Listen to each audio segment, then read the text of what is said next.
God, time passes by so quickly. I remember when I was just a young lad back in the 1930s. Tom, dinner's ready. I'm coming.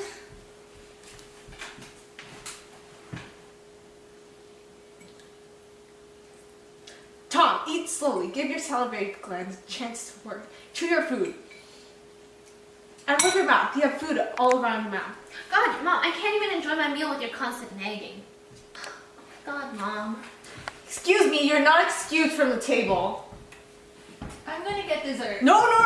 You stay here. I'll get dessert. You have to stay pretty for the gentleman callers. Mom, there aren't any gentlemen callers. Sometimes they come when you least expect it.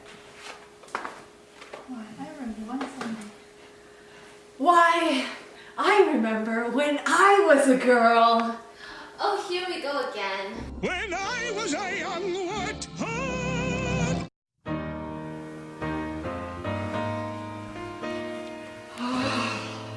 Hi, Mom. How was DAR? Laura, I thought you were a mature adult. What will happen to us in the future? What happened? As you know, today I was supposed to go to the DAR meeting, but before I went there, I stopped by your school to tell them that you weren't feeling well. Laura, how do you think I felt when I realized that you dropped out of school after only attending 2 days? You know how much I spend on tuition? $50 a month. $50. I invested $50 in you for our future, for your future. I'm sorry, Mom. I couldn't help it. Laura, what have you been doing these past months? I've just been taking walks. Walks to where? Mostly the park. The park in the middle of winter? I couldn't go back there. I threw up all over the floor. And you stopped going to business college because of some indigestion? Mom! Laura, what are you going to do all day? Play with your glass figures all day? I'm sorry. I know you're disappointed. Laura, we need to think about your future. Laura, haven't you ever liked a boy? I liked a boy once in high school. His name was Jim.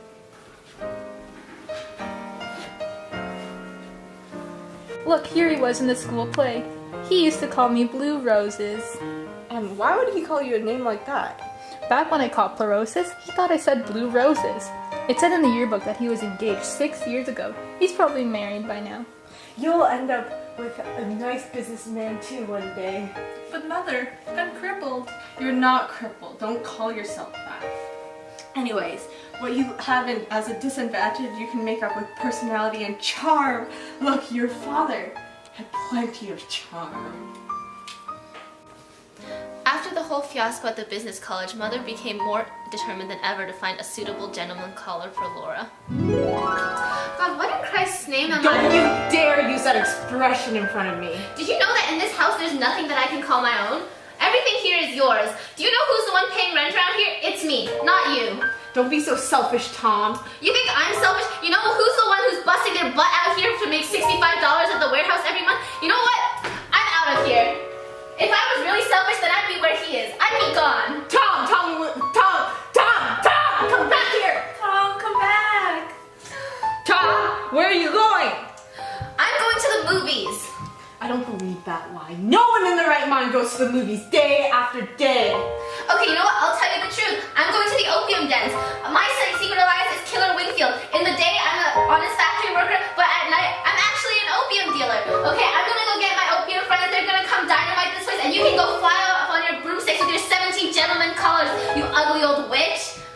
Tom, you come back right here, right now. I'm never coming back.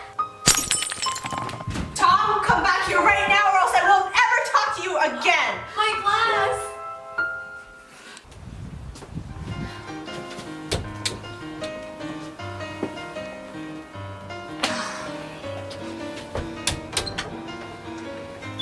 Tom, where have you been? What are you doing?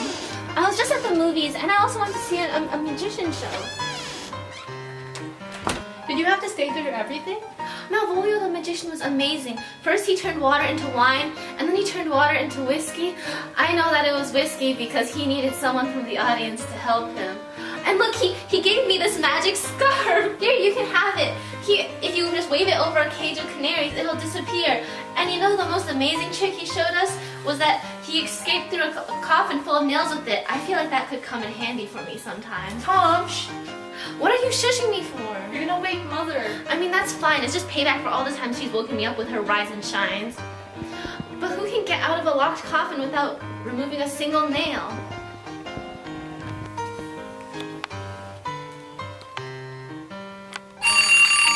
Rise and shine! Laura, go tell Tom to wake up.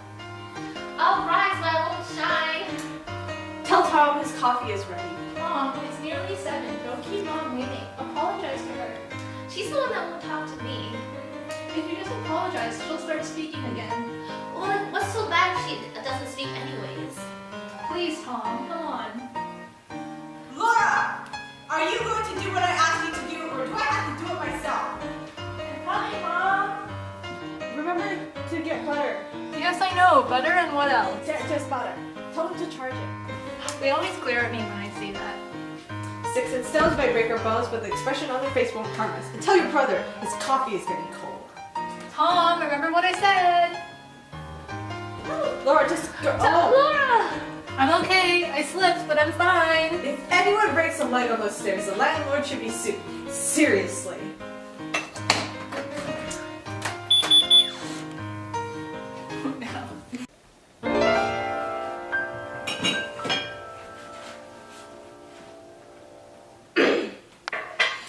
Mother, I'm really sorry.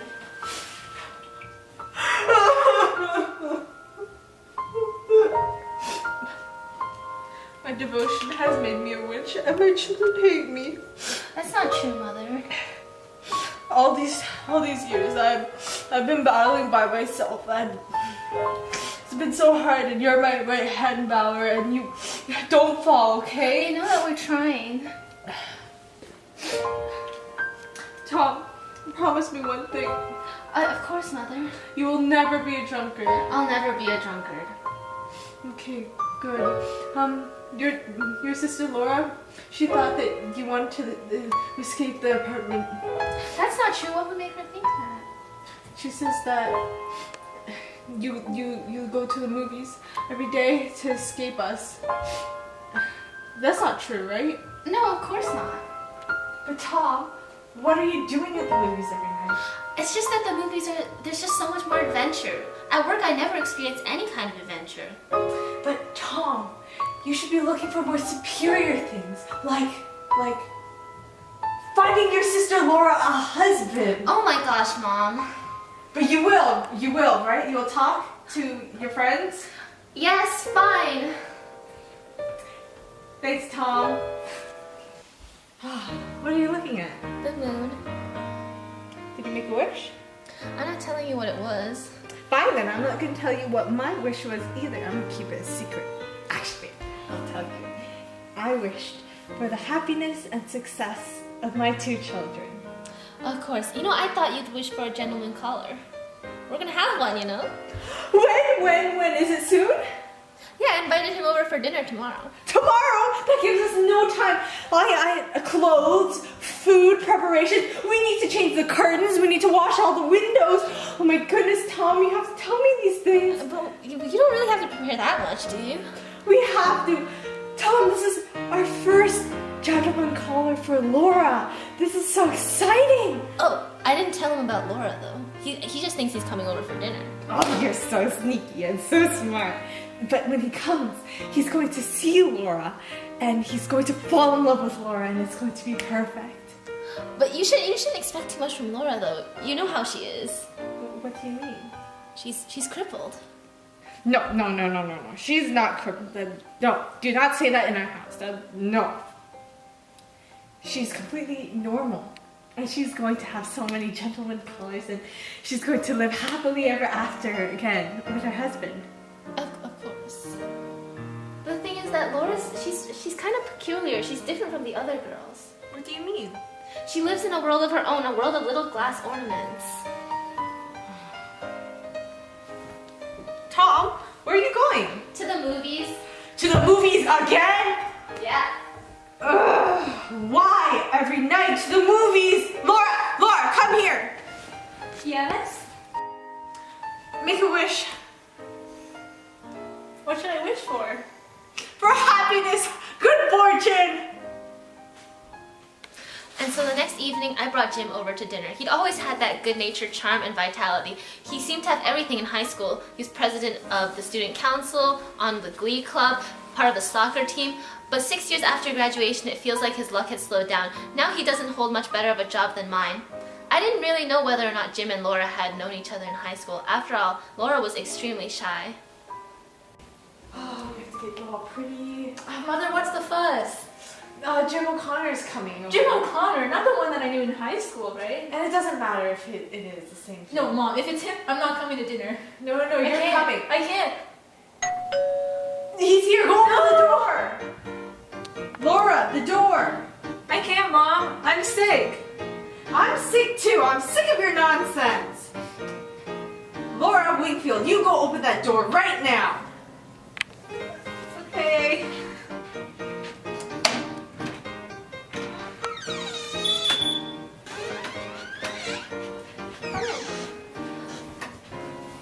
Jim, this is my sister Laura. Laura, this is Jim. Nice to meet you. I have to go. I haven't finished playing piano. What was wrong? Oh, nothing. She's just very shy. Oh, it's uncommon to meet a shy girl nowadays.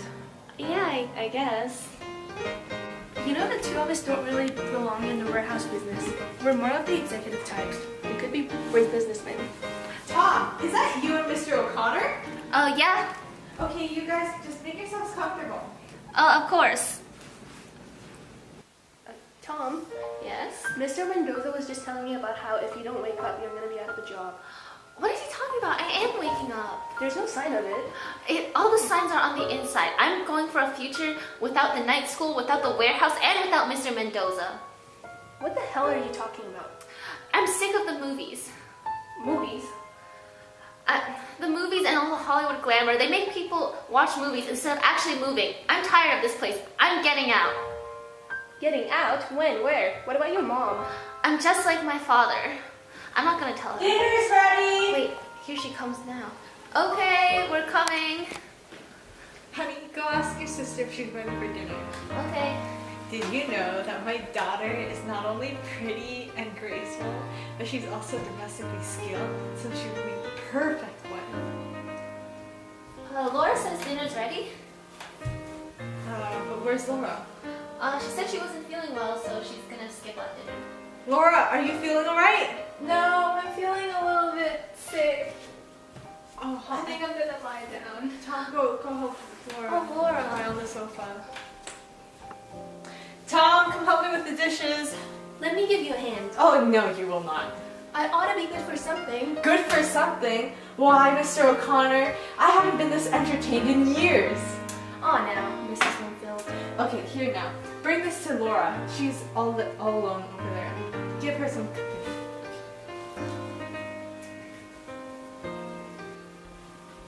Hey, Laura.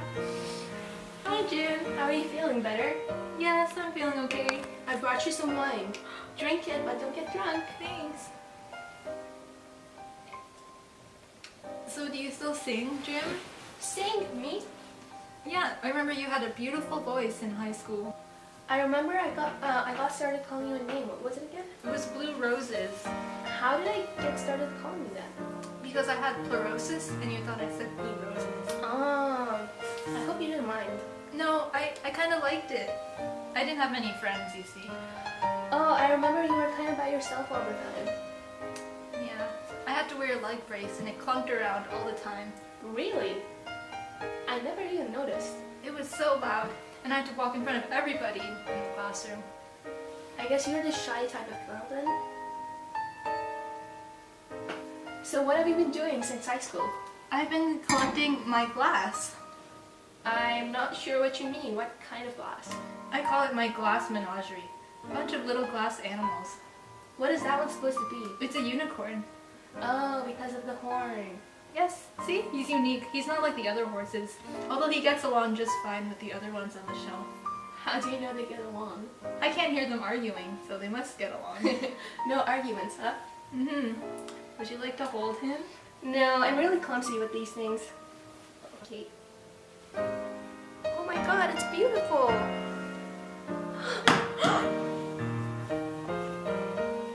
my god, I'm so sorry. That's okay. I'll just imagine he's had surgery now, so he's like the other horses. I'm glad you have a sense of humor. You're different from everybody else I know. Has anyone ever told you how pretty you are? Well, you are, in a very different way from everyone else. I wish you were my sister, Blue Roses. But blue is wrong for roses. It's right for you. You're different from everyone else I know. In what way? In every way. Your hands, your hair, your eyes are pretty. You think I'm making this up because I'm invited to dinner and have to be nice. But I'm not. I'm being totally sincere, Laura. Come here. The thing is, I can't date you. I can't call next week and ask you out because I'm engaged to this girl named Betty and I'm really in love. I'm sorry if I misled you and if you misunderstood. You won't call again? No, I'm sorry. I've got strings on me. I wish you'd say something. I want you to have this. Hi, children. Have some pie for you guys. Oh, Mrs. Wingfield, you shouldn't have. It was no trouble at all. I had so much fun doing it. Well, I'll get going now. You guys have a talk. No, Mrs. Wingfield, don't go. I have to get going anyways. Oh, do you work at night too? No, I have to go get Betty. Who's Betty? Betty's my fiancée. Oh. Tom didn't mention that you were engaged. Oh, I haven't told people in the warehouse yet. You know how they are. They make fun of you. And they call you Romeo and all that. Well, it's been a wonderful evening. Well, goodbye, Laura. I'm going to take care of your unicorn. Don't forget the advice I gave you. Be more confident in yourself. Goodbye, Shakespeare. Thank you so much, ladies. And good night.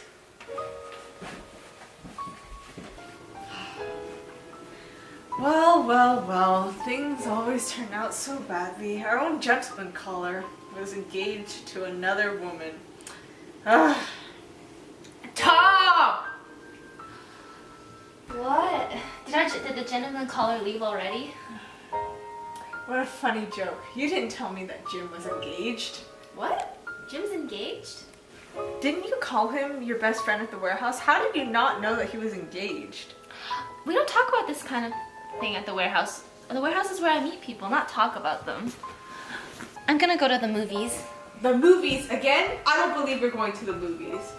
Actually, just go! Just go! Leave your mother and your crippled sister at home. Leave! Go then! Go to the moon, you selfish dreamer!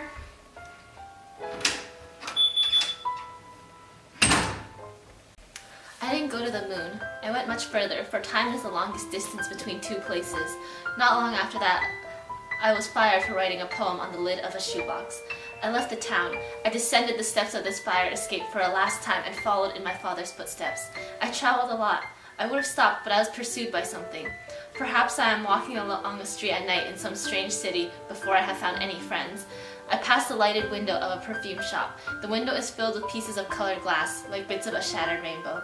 Then all at once my sister touches my shoulder. I turn around and look into her eyes. Oh, Laura, I tried to leave you behind, but I'm more faithful than I wanted to be.